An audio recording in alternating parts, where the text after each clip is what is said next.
দুইবারের বেশি প্রধানমন্ত্রী নয়, সংবিধান সংশোধনে গণভোট, অবৈধ টাকা বৈধ করার রীতি বাতিলের সুপারিশ, 4 কমিশনের প্রতিবেদনকে ঐক্যের সনদ আখ্যা প্রধান উপদেষ্টার। রাজনৈতিক ঐক্যেই বাস্তবায়ন করা হবে সংস্কার, কমিশনগুলোর খসড়া প্রস্তাবনা নিয়ে আগামী মাসে আলোচনা, শুধু ভোটের জন্য প্রয়োজনীয় সংস্কার চায় বিএনপি জামায়াত।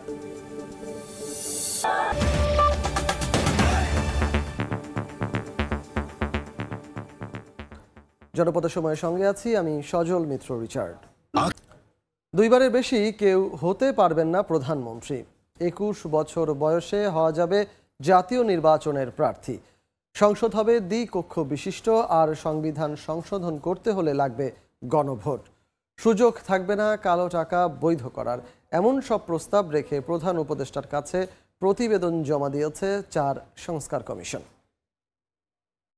বুধবার 3 মাসের বেশি সময় পর প্রধান উপদেষ্টা ডক্টর মোহাম্মদ ইউনূসের কাছে সংবিধান, নির্বাচন ব্যবস্থা, দুর্নীতি দমন কমিশন ও পুলিশ প্রশাসন সংস্কার কমিশন তাদের সুপারিশ জমা দেয়।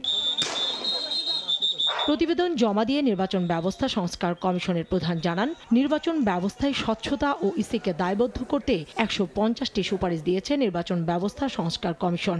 বিগত কয়েকটি কমিশনকে তদন্ত করে বিচারের আওতায় আনার সুপারিশও করা হয়। হলফনামা যাচাই বাছাইয়েরও আমরা বাধ্যতামূলক করেছি। গত 3টি নির্বাচনে যারা অপরাধ করেছে তারা কেউই বিচারের আওতায় আসে নাই। যারা অন্যায় করেছে তারা যেন বিচারের আওতায় আসে। 1/4 নারীদের জন্য সংরক্ষিত করা, নির্বাচনকে সুষ্ঠু করার জন্য যে সকল আইন কানুন বিধিবিধানের পরিবর্তন দরকার সেগুলো যেন তারা করতে পারে, সেই ক্ষমতা দেওয়া। একই সঙ্গে তত্ত্বাবধায়ক সরকারের অধীনে জাতীয় ও স্থানীয় নির্বাচন, দুইবারের বেশি প্রধানমন্ত্রী না হওয়া, রাষ্ট্রপতি নির্বাচন পদ্ধতিতে পরিবর্তন আনার সুপারিশও করা। হওয়ার পর যেন রাষ্ট্রপতি না হন এবং একই সাথে যেন প্রধানমন্ত্রী সংসদ নেতা এবং দলের প্রধান না হন, এবং বিরোধী দলকে ডেপুটি স্পিকারের পদ দেওয়ার আমরা সুপারিশ করেছি। নির্দলীয় রাষ্ট্রপতি করার আমরা সুপারিশ করেছি। এদিকে অবৈধ টাকা বৈধ করার রীতি বাতিল চেয়েছে দুদক সংস্কার কমিশন। সেবা খাতে দুর্নীতি বন্ধে অটোমেশন করার প্রস্তাবও তাদের। বৈধতার সাথে অসামঞ্জস্যপূর্ণ আয়কে বৈধতা দেওয়ার কোনো সুযোগ চিরতরে, সকল সুযোগ চিরতরে বন্ধ করতে হবে। কনফ্লিক্ট অফ ইন্টারেস্ট ল অর্থাৎ স্বার্থের দ্বন্দ্ব নিরসন এবং প্রতিরোধ আইন প্রণয়ন করতে হবে। এছাড়া সংবিধানের মূলনীতি পরিবর্তনের প্রস্তাব করেছে সংবিধান সংস্কার কমিটি, যেখানে থাকবে সাম্য, মানবিক মর্যাদা, সামাজিক সুবিচার, বহুত্ববাদ ও গণতন্ত্র। সংবিধান সংশোধনের ক্ষেত্রে গণভোটের বিধান রাখারও সুপারিশ করা হয়। কাউসার চৌধুরী কুমু, সময় সংবাদ, ঢাকা। এর আগে সকালে 4 কমিশনের প্রতিবেদন গ্রহণ করে একে জাতীয় ঐক্যের সনদ আখ্যা দেন প্রধান উপদেষ্টা ডক্টর মোহাম্মদ ইউনূস। সুপারিশ নিয়ে ঐক্যমত্যে প্রতিষ্ঠায় সবার সঙ্গে আলোচনা হবে বলেও জানান তিনি। এটা গণঅভ্যুত্থানের একটা চার্টার তৈরি, সেই চার্টার মতৈক্যের ভিত্তিতে হবে, নির্বাচন হবে, সবকিছু হবে, কিন্তু চার্টার থেকে যাবে, এই চার্টার থেকে যাবে ইতিহাসের অংশ হিসেবে। এটা আমাদের জাতীয় কমিটমেন্ট, এটা কোনো দলীয় কমিটমেন্ট না। আমরা আশা করছি সব দল এই চার্টারে সাইন অন করবে।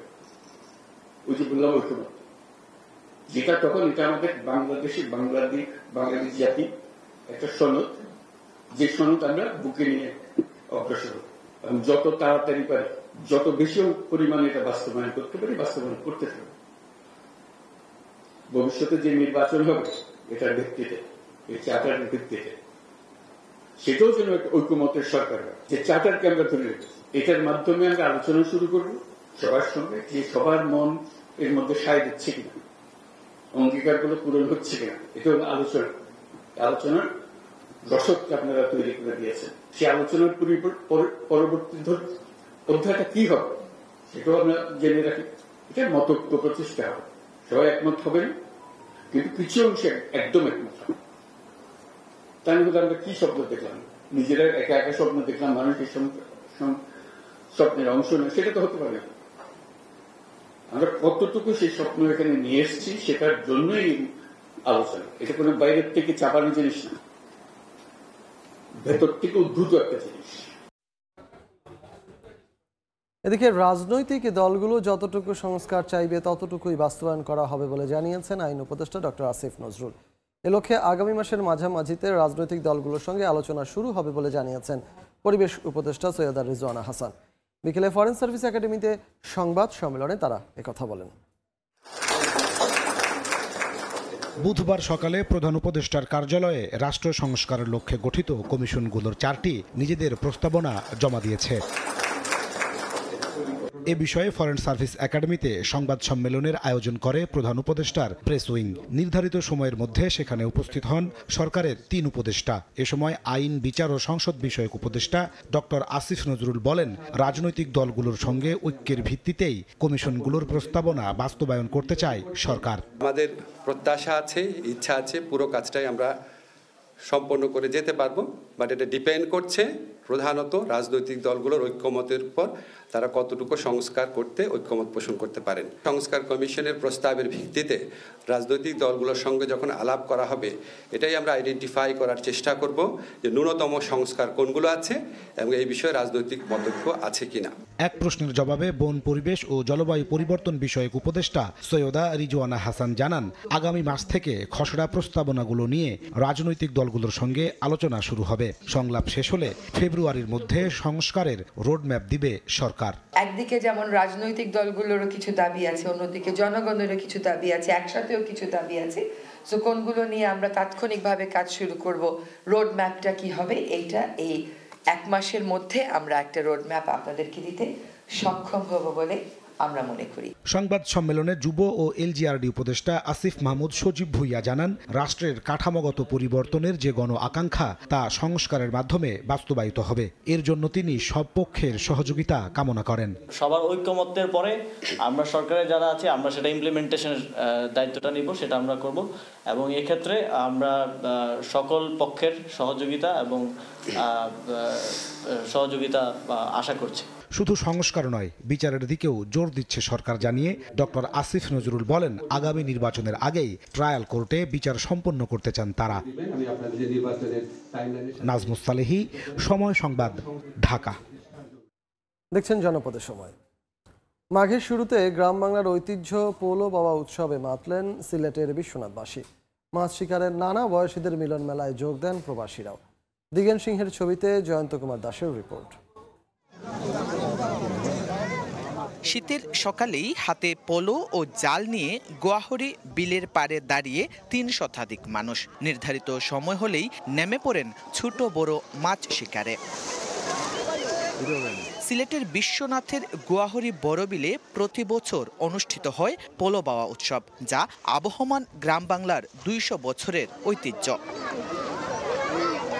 বোয়াল, কার্প, মৃগেল, ঘনিয়া, শোল, কাতলা সহ নানা জাতের মাছের পাশাপাশি ধরা হয় ছোট মাছও। রীতিমতো আনন্দমুখর ভাবে চলে এই প্রতিযোগিতা।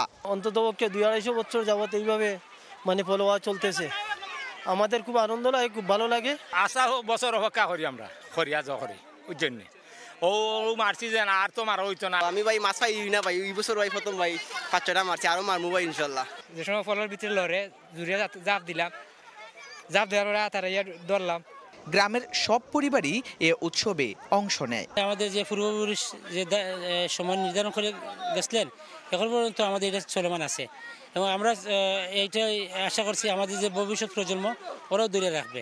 প্রবাসী অধ্যুষিত এলাকায় এই উৎসবে বিভিন্ন দেশ থেকেও প্রবাসীরা এসে যোগ দিয়েছেন। উপভোগের পাশাপাশি করেছেন মাছ শিকার। গ্রাম বাংলার এই ঐতিহ্য নতুন প্রজন্মের কাছে পৌঁছে দিতে বছরের পর বছর আয়োজন করা হবে এই পোলো বাওয়া উৎসব বলে জানিয়েছেন আয়োজকরা। প্রায় ২০০ বছর থেকে চলে আসা এই গ্রাম বাংলার ঐতিহ্য পোলো বাওয়া উৎসবের জন্য সারা বছর অপেক্ষা করে গোয়াহরি গ্রামের মানুষজন। এই গ্রাম বাংলার ঐতিহ্য টিকিয়ে রাখার আহ্বান সচেতন সমাজের। জয়ন্ত কুমার দাস, সময় সংবাদ, বিশ্বনাথ, সিলেট। জনপদের সময় শীর্ষ সংবাদগুলো জানিয়ে দিচ্ছি আরেকবার। 2বারের বেশি প্রধানমন্ত্রী নয়, 21 বছরে হওয়া যাবে প্রার্থী। সংবিধান সংশোধনে গণভোটের সুপারিশ। 4 কমিশনের প্রতিবেদনকে ঐক্যের সনদ আখ্যা প্রধান উপদেষ্টার। রাজনৈতিক ঐক্যই বাস্তবায়ন করা হবে সংস্কার। কমিশনগুলোর খসড়া প্রস্তাবনা নিয়ে আগামী মাসে আলোচনা। শুধু ভোটের জন্য প্রয়োজনীয় সংস্কার চায় বিএনপি জামায়াত।